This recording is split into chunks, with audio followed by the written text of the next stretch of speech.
В сторону, в сторону.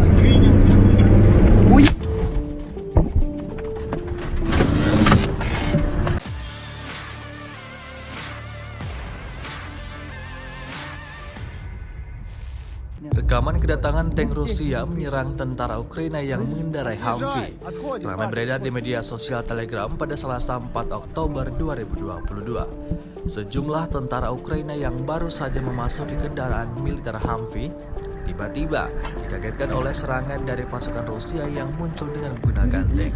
Sontak hal tersebut membuat para tentara Ukraina kalang kabut hingga akhirnya mereka yang tadinya mengendarai Humvee tersebut lari keluar dari kendaraan militer yang sudah dipenuhi asap itu.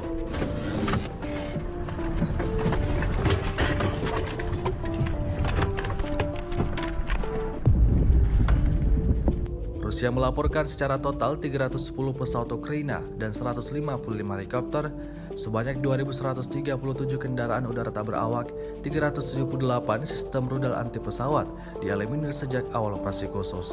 Sementara itu dari kubu Kiev, Kementerian Pertahanan Ukraina melaporkan 320 tentara Rusia dieliminir dalam sehari terakhir. Total 60.430 prajurit Federasi Rusia meninggal sejak awal konflik hingga hari ke-222. Terima kasih sudah nonton. Jangan lupa like, subscribe, dan share ya.